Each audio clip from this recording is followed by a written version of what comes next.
Sir, এখানে একটা সই করে দেন।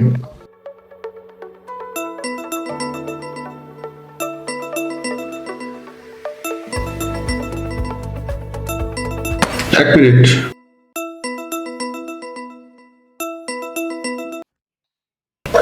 হ্যালো, আজকে আমার বাসায় যেতে দেরি হবে। তুমি বাবুকে নিয়ে মার্কেটে যাও। আমি টাকা পাঠিয়ে দিচ্ছি। কোথায় করতে হবে? এখানে। আচ্ছা, রাখো।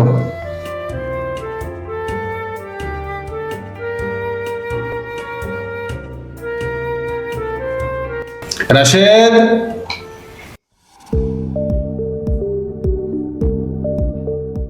জি স্যার।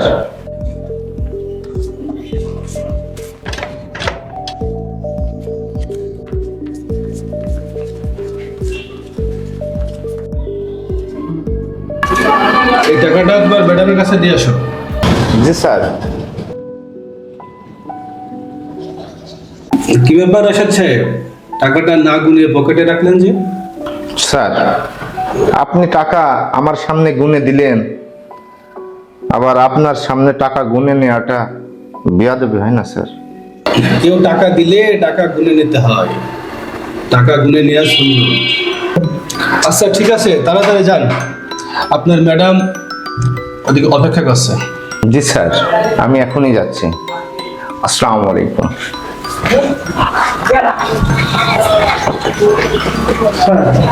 কিছু বলবে? স্যার, কিছু মনে নেন না। একটা পিয়নের হাতে এতগুলো টাকা দিলেন, যদি টাকা নিয়ে পালিয়ে যায়? ওর প্রতি আমার একটা বিশ্বাস আছে, সে পালাবে না। তারপর স্যার, আপনি যদি কিছু মনে না করেন, আমি সাথে যাই। আরে আপনাকে যাওয়া লাগবে না, আপনি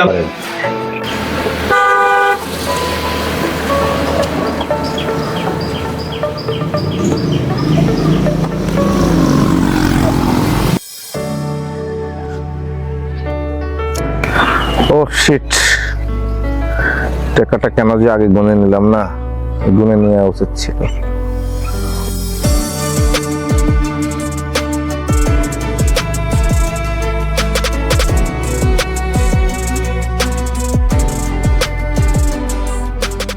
টাকা গোনা ভুল হলো নাকি?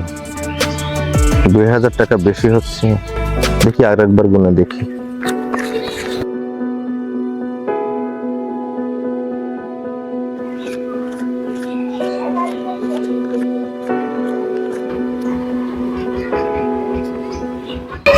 না, এবারও তো 2000 টাকা বেশি হচ্ছে।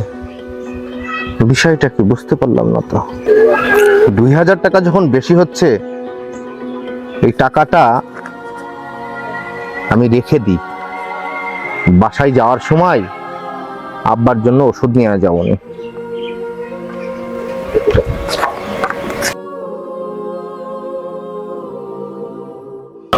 না। স্যার যদি আমাকে পরীক্ষা করে তখন কি হবে? টাকাটা আমি রেখেই দিই। না, কি আজে বাজে চিন্তা করছি। অফিসে তো সবার সামনেই স্যার টাকাটা দিল, এ টাকাটা আমারই, রেখেই দিই। আর এটা এদিকে রেখে।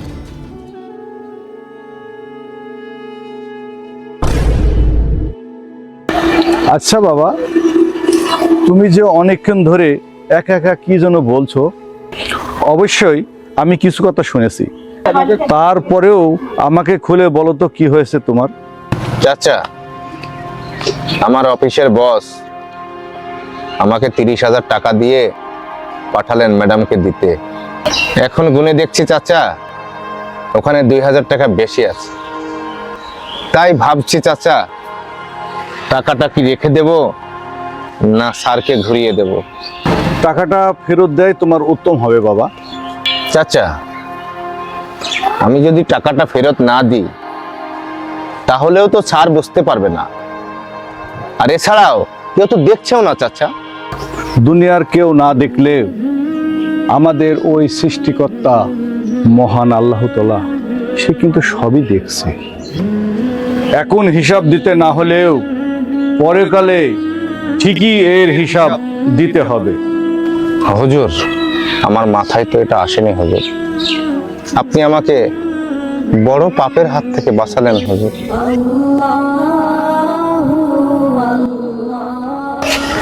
তাহলে এই 2000 টাকা এখনই গিয়ে আমি আমার স্যারকে দিয়ে আসি, না হলে পরে হিসাবের গড়মিল হতে পারে। হক মাওলা। হুজুর, তাহলে আপনি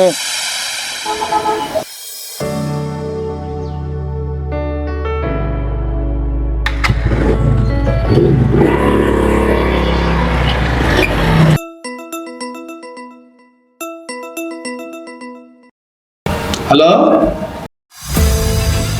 কি এখনো টাকা নিয়ে যায়নি? আমি তো অনেকক্ষণ আগেই টাকা পাঠিয়ে দিয়েছি। স্যার, গরিবের কথা বাসি হলে মিষ্টি হয়। এখন বুঝতে পারছেন আমি কি বলছিলাম?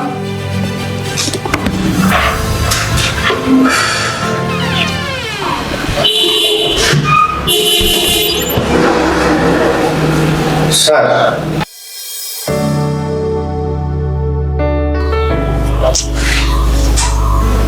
কি ব্যাপার, টাকা নিয়ে এখনো যাওনি? স্যার, অর্ধেক রাস্তা গিয়ে দেখছি আপনি যে টাকাটা দিয়েছিলেন তার ভিতরে 2000 টাকা বেশি। তাই ভাবলাম স্যার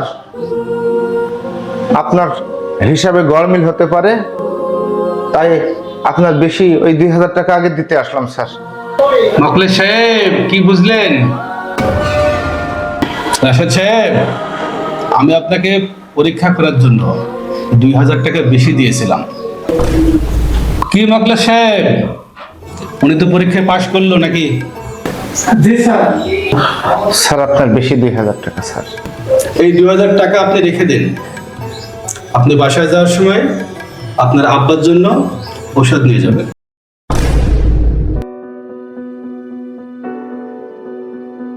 স্যার, আপনি কিভাবে জানলেন স্যার আমার বাবার ওষুধ কিনতে হবে?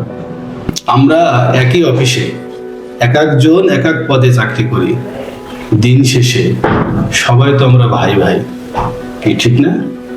আর ভাই হয়ে ভাইয়ের খবর রাখবো না, এটা হয় কখনো?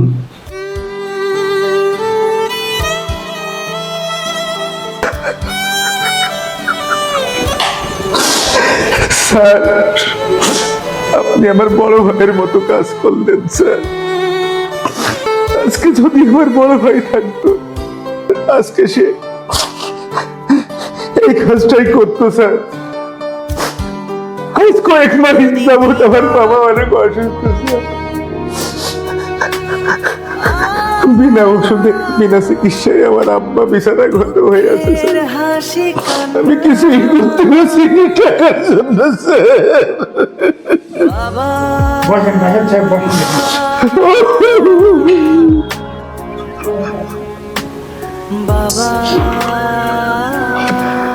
আরে কান্দা থামান তো।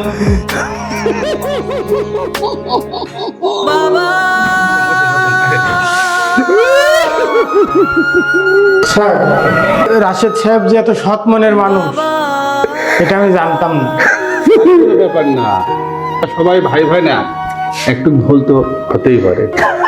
দুঃখের হাসি কান্না বাবা